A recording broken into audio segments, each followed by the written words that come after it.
Wis terusno.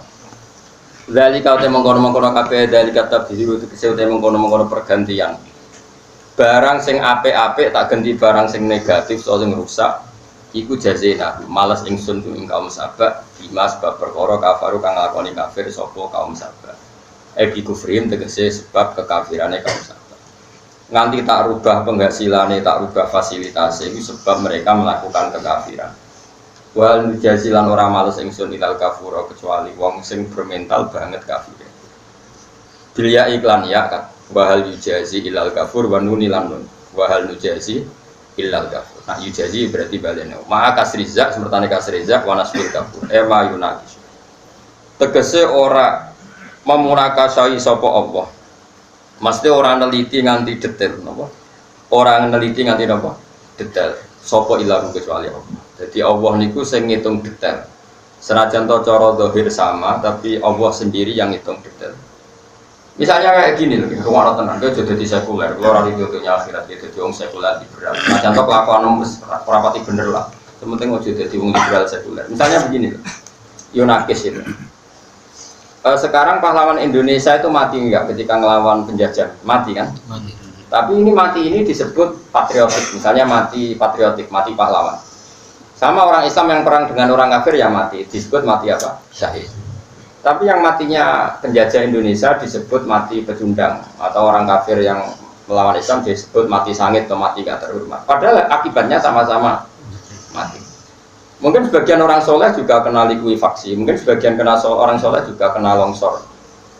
Tapi ketika dia menuju Allah, uripewu marani pangeran, marani kebaikan. Ini cara Allah disebut menuju kebaikan. Sehingga ketika mati, Allah menghormati niatnya. Tapi kalau orang mau demenan, mau zina, ketika mati dia disebut menuju perzinahan. Sehingga nanti ketika matinya sama, summatu asuna ala niyati. Itu jenis detail. Kan masyhur, Nabi kan pernah ngendikan nanti di zaman akhir banyak khosfu, banyak orang kena khosfu. Jadi sebetulnya sebetulnya saya itu tidak mau cerita hadis ini, tapi karena kadung pernah terjadi di Palu, likuifaksi tadi orang tenggelam di bumi. Sebenarnya di hadis satu sokai banyak, di antara alamat dekatnya kiamat itu terjadi khosfu lagi. Bagaimana yang pernah dialami kaumnya siapa? Musa, yaitu Korun. Itu sebenarnya di hadis-hadis sokai, cuma kiai-kiai ramani moco, mergo disalahno, atau ditakok bukti ini, ayo repot. Tapi saya kira sekadung ngono, kita ngomong saja sekadung ngono. Nah, tentu ya ada yang soleh juga ikut. Terus sahabat ada yang tanya, lalu kenapa yang soleh ikut ya Rasulullah? Ya kalau maksiat sudah merajalela dan yuta jaharubiyah terang-terangan tidak punya rasa malu, maka itu akan terjadi. Nah kemudian yang orang soleh Gusti sing gak melok-melok, ya nanti Allah yang sendiri yang memilah-milah mana yang niatnya baik dan tidak. Nah kenapa begitu ya tadi misalnya saya ulang lagi ya, ini penting sekali untuk menjaga hubungan kita dengan Allah Subhanahu wa taala. Kan Nabi rumusnya jelas. Faman kanat hijratuhu ila Allahi wa rasulihi fa hijratuhu ila Allahi wa rasulihi. Orang yang komitmennya menuju Allah dan Rasul dan dia perjalanannya semua menuju Allah dan Rasul, maka dia juga dihitung oleh orang yang menuju Allah dan Rasul. Tapi wa man kanat hijratuhu ila dunya yusibuha amro'atin yang kifuha fa hijratuhu ila ma hajara ilaih. Orang yang komitmennya hanya duniawi atau wedoan tok, nanti dia mati juga dengan status penuju itu. Jika misalnya saya mati ditakoki pengen, hak ning donya apa? Ya ben mulang mesti kersane tiyang kenal sifat wajib jenengan, sifat mukhalif jenengan, kersane tiyang sujud teng jenengan. Kowe teh kawulaku sing apik. Terus kita ditakoki, "Mus kene ning donya apa?" Nggih ngaji Gusti kersane ngertos ngeten-ngeten. Kersane saged dadi mudin ben tiyang mati niku boten kados tikus terus dibuang. Sesuai syariat jenengan. Berarti status dia penuju Allah dan Rasul. Tapi ketika gue urip mau kepengen makan, aku mau mati naruh makan, aku mau mati naruh di rumah di mobil mewah. Nanti itu ditulis oleh Allah. Saya ini mobilnya nyafaati gue gak, omah. Yus kono yuk syafaat uang sing gue kepingin. Nah itu yang paling bahaya dalam hidup. Nah sehingga niat ini harus kita jaga. Apa niat ini harus kita jaga. Kemudian oleh ulama-ulama itu diekstrimkan. Diekstrimkan begini, rungokno tenan, awas kena. Kenapa orang mukmin yang tren hidupnya hanya 80 tahun? Ya saya ulang lagi, tren orang mukmin hidupnya kan 80-60. Malah zaman akhir rata-rata 60 sampai 70. Kan mati. Kira-kira orang mukmin ini yang mati 70 tahun ini masuk surga selamanya apa hanya 70 tahun? Selama. Itu kepen selawase, Mas. Nah.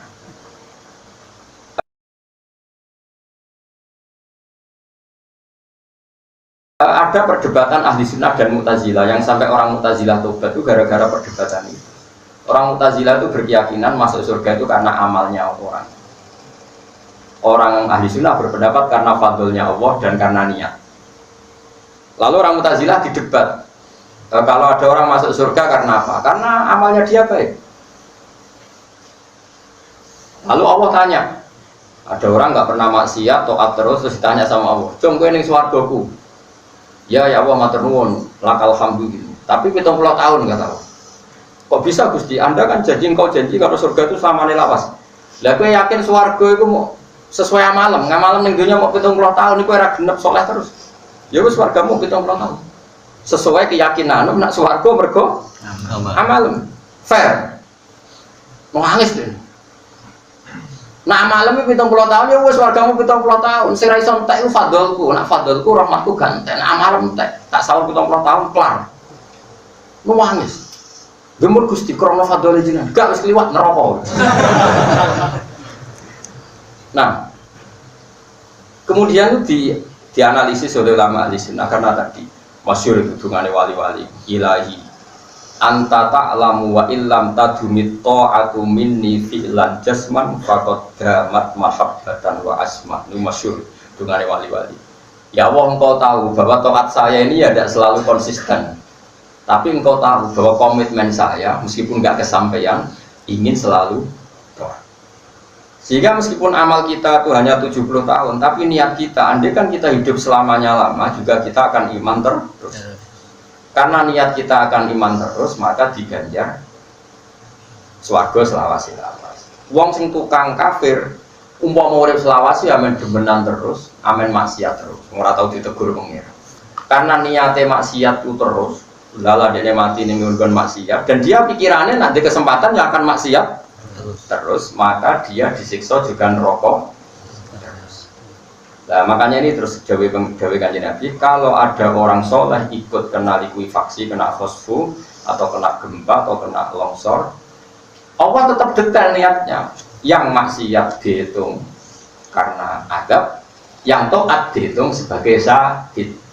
Sama, kita perang sama orang kafir ya kita mati. Yang heroik disebut pahlawan, yang pecundang atau penjajah disebut mati sangit atau mati yang tidak tapi bentuk matinya kan sama, yaitu jenis munakosah. Allah tetap tahu detail, jadi beda niat.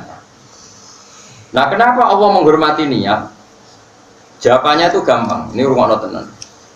Ono wong gedeng mbek kowe, terus jarak 3 meter roh kowe terus ngidu, jus. Kowe mangkel to ora? Enggak, kowe wong waras bayang wong waras, mangkel enggak? Mangkel. Padahal gak masalah, kan gak kena idune wong jaraknya 7 meter. Gak kena kan? Tapi mangkel enggak? Karena itu ekspresi kebencian. Sebab itu ketika ono sahabat pamit ape mateni kodok itu Nabi gak larang. Oh jojo kodok itu coba pateni. Tapi Nabi Sayyidah Aisyah sengaja mateni cecek, tapi juga kegiatan. Mateni cecek itu ibadah. Sayyidah Aisyah itu diantara kegiatannya kadang-kadang mateni cecek. Tapi juga terus akon itu, dia itu memburu cecek. Dan itu menurut saya itu cerminan ekspresi dan itu punya efek secara psikologi, secara status. Nabi Ibrahim ketika diobong Namrud itu kan apinya kayak apa luar biasa. Iku kodok, iku moro sungai, terus diubuk banyu disemprot ning geni yang sudah nggak kebayang. Orang lo gunane.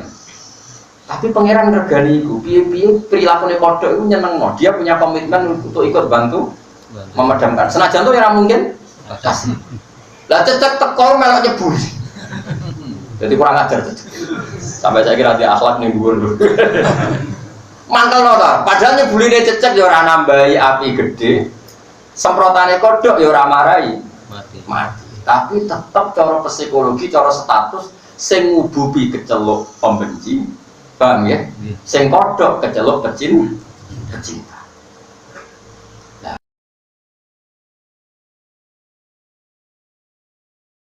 Itu nunjukno nak niat itu segala-galanya. Ini niate kodok diapresiasi pangeran mergo pecinta Khalilur Rahman Ibrahim. Ngubukine cecek disebut pembenci.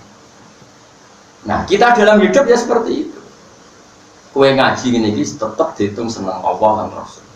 Ora penting kowe taat ta ora, wis karwan ora lah semua. Aman barang. Karwan, maksudnya ya taat pas-pasan umat-umatan. Nah, umat Islam sing kumat kan wis diurus. Pas taat ya umat Islam, nah pas rata-rata Islam sing lagi umat sarape, umat strese, umat macam-macam. Makanya ngaji itu pentingnya. Kan jadi jangan kira semua perilaku itu nunggu akibat, itu enggak. Status sesuatu itu dihitung oleh pengira. Tadi statusnya apa tadi kodok kata sing nggawa banyu ape mateni geni sing diobongno Namrud ning Ibrahim status pecinta apa pembenci? Pecinta. Dan itu yang dipakai Allah. Cecek melok mububi dianggap pembenci. Nah, kita juga sama. Ketika kita sholat, kita nulung wong sholat, melok bangun masjid, senajan to mungkin urun semen sasak, tetap statusnya pecinta.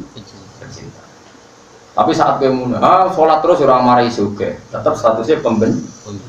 Dan orang nanti dibangkitkan Allah sesuai status ini. Jadi gak penting akibatnya apa itu gak penting, tapi apa? Status. Jadi disebut famanka dan hijratuhu ila Allah wa rasulih, fa hijratuhu ila Allah wa rasulih. Jadi orang yang komitmennya meninggalkan dunia atau meninggalkan apa saja. Ya tentu maksudnya meninggalkan itu terutama meninggalkan maksiat dan komitmennya menuju Allah dan Rasul, maka dia terhitung sebagai pencari suaka yang Allah dan berarti dia pecinta Allah dan eleng-eleng waktu mau ilahi anta ta'lamu wa illam tadunit ta'atu minni fi ala jasman faqad damat mahabbata wa asma. Ya Allah, engkau tahu meskipun taat itu tidak selalu real dalam kehidupan saya, tapi selalu real dalam komitmen saya meskipun orang kesam ya.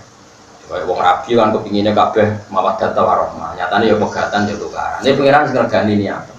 Senajan to akhire pegatan tukaran. Salat wis sujud wis pengiran seneng senajan to sujude boleh ngopo lumayan wis pokoke. Betul. Ya kayak tadi kodok mau ndak ana gunane semprotane. Tapi misalnya Nabi Ibrahim roh kodok itu menstatuskan kodok tadi apa? Mukhib, pecinta. Dan ketika apa tadi cecek ngububi itu kan ya ora ana gunane wis kadung api gede. Tapi statusnya pembenci. Paham ya? Jadi ini penting kalau ada. Makanya kowe ora usah takok koyo wong liberal. Wong liberal kan cara berpikir kan nyatane sing saleh ya kena. Nyatane masjid ya sering kena tsunami bro. Wah itu kan ya repot kalau berpikir gitu. Itu namanya ora tau ngaji. Tidak bisa meskipun sawangane padha itu beda status ya tetep beda. Kalau ono cah yatim utawa melarat jalur duit gue kok kayak saya, statusnya tetap pemberi. Ketika gue nyentak, statusnya pembentak. Tidak masalah cukup, meskipun duit saya ya tidak cukup untuk solusi kebutuhan anak yatim. Tapi kan kamu setidaknya tidak masuk ayat aro'etal ladzi yukadibu idin fadhalikan ladzi yadurul yatim, pembentak anak yatim. Ya sudah lumayan kan ngamal 5.000, 10.000. Setidaknya Anda terhindar dari status pembentak. Meskipun Anda tidak sampai status mencukupi karena uang sewu nggak bisa mencukupi kebutuhan anak apa? Yatim. Tapi kan terhindar dari status pembentak anak apa? Ternyata ya tadi, mau cecek ora melok-melok kan luwe api. Gara-gara melok-melok ini statusnya pembentak. Lah sing kodok meskipun tidak cukup memberi solusi tapi statusnya pecinta. Itu kemudian dewe Nabi soban zaman akhir waktu ada terus wong sing soleh-soleh lalu kadang kena. Sahabat tanya, kenapa kok nggak dipilah-pilah ya Rasulullah? Kok apa ya mbak sing roh detail sumatu asur ala niyatihim. Kemudian mereka ini akan dibangkitkan apa sesuai apa? Niat. Niat itu komitmen dalam hidup. Berapa terus kan nawa itu wudu agotan maksudnya niat itu komitmen dalam hidup. Kowe ku apa ning diurip ku aram itu. Karena kalau pertama nikah, bujuk pulau pertama hari pertama kalau nikah tak ada. Dia untuk aku juga geman niat kepengen mapan. Berarti pangeran itu mapan bersejahtera. Pokoknya udah mau niat ngenteni hukumnya pangeran. Semalam kalau sujud minggu ini pangeran. Soal kepengen mapan di segala murid lu mapan. Ini kayak wong kafir juga kepengen mapan, wong Cina kepengen mapan, wong PKI juga kepengen mapan. Terus kowe cita-cita mapan beda ya mbok PKI. Guna ngaji jalalan ngalor ngidul. Makanya Imam Ghazali nak ngenyek, kalau kamu punya cita-cita sing yastariku ma'akal kufar wal fujar itu gak ana kerayane. Wong kafir ben mapan ta. Wong ana kiai kok muni ngene. Urip nek ora duwe dhuwit sumpah. Lonte nek ora duwe dhuwit sumpah, copet nek ora duwe dhuwit yo sumpah. Lah kiai kok susah perkara dhuwit. Lah mas istirahat musyarakah. Pemenang apa pidato, dhuwit ku penting. Copet nganti nyobat mergo ora nak dhuwit iku penting. Lonte nganti menjajakan diri mergo ora nak dhuwit iku penting. Larang ngono kok bangga. Kenapa panjang wong saleh tenan, sujud itu penting. Sujud yang pengiran itu penting. Tahajud itu penting, hati apik itu penting. Mau iku ora iso ngomong wong kafir. Paham? Ngomong sujud wae ben rasa tahajud, ora iso tahajud. Sujud wae, sujud kan salat zuhur ya sujud, maghrib kok. Mbok nang sofa ngomong tahajud itu penting, mergo dhek kuat tahajud. Raine kan ketara sing tau tahajud. Sujud ya contohnya rasa apa? Tahajud keduren. Kalau dia jarang tahajud mereka. Tapi aman joni ruku loh. Bisa. Kalau rata tahajud sama tahajud bukan jarannya apa nanti. Nah, sing mari juga tahajud aku tetap tok saham. Tetap tok royalti, no?